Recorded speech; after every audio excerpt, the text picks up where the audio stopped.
Yo, what's up YouTube? Back again. Trev with the second review in my line of the Trigon Wave reviews. This time I'm going to be reviewing Superboy. This was number 2. As you can see right here, number 2 from the Trigon Wave. If you haven't already watched my my Negative Man review, you might want to check that out first. I just gave a little bit of detail on the what I think, my thoughts, my review on the packaging for these guys.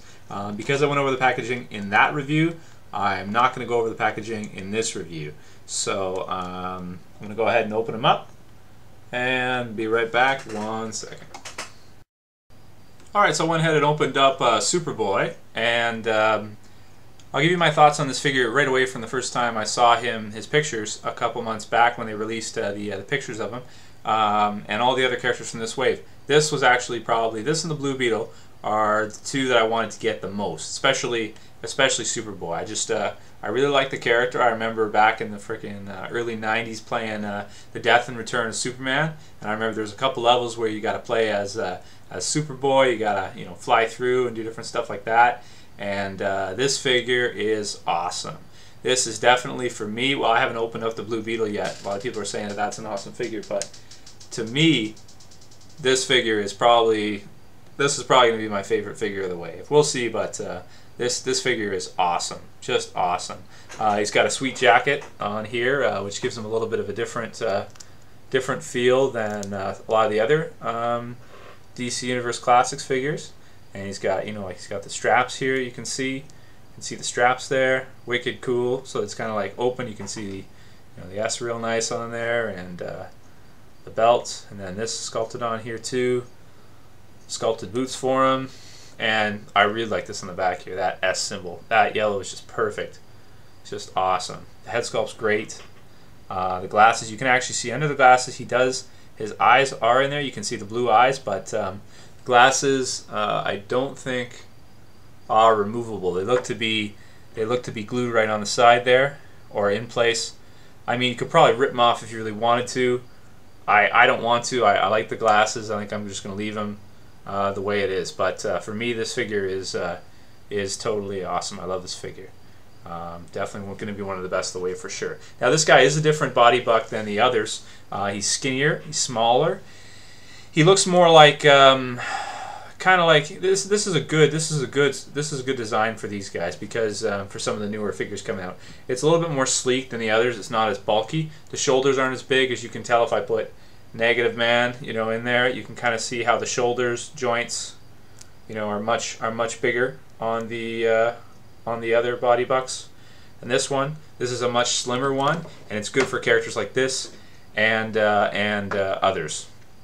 So, wicked awesome figure. I really like him. The jacket doesn't appear to hinder his articulation all that much. It's got a single jointed elbow, so I know that the Blue Beetle does have a double jointed elbows, which is good. But this guy's still got the single jointed. It'd be nice if they put it in the double joint, but that's okay. I mean, that's not that big of a deal. And the jacket's really nice. It's a different material. It's like feels like almost like a leathery material. Gloves are really nice on him. And just a great figure, great figure overall. He comes with the I believe it is the left arm of Trigon, and which is looking to be pretty good, pretty big. Well, let's see. I'm interested to see how big Trigon ends up being and compared to the others. So with me, my reviews are not systematic. I just kind of do what I feel, that kind of thing. So I know last time I went ahead and I read the biography right away for Negative Man. This time I'm going to read it now. So I just do things the way I feel like it. But anyway, I'll go ahead and read you the biography on the back of the card now. So it says, Superboy is a clone created by Project Cadmus to replace the Man of Steel, believed killed in battle with Doomsday.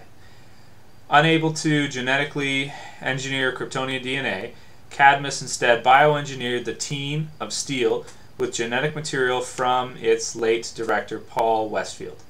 The young hero tends to think with his fists rather than his head, but tries to make Superman proud of him.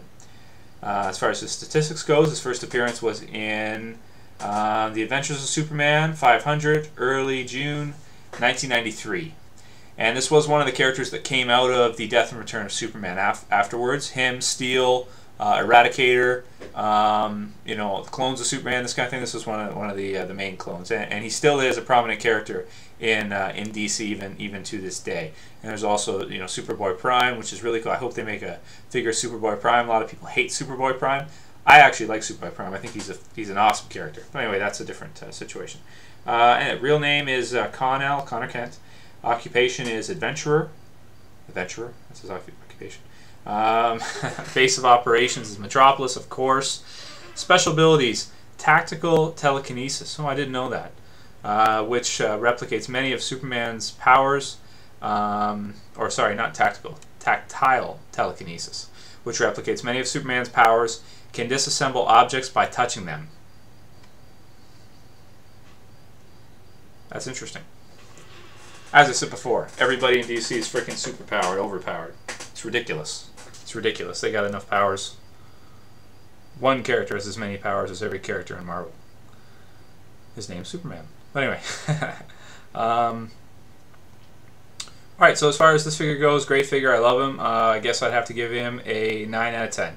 9 out of 10 for Superboy. See you guys in a bit.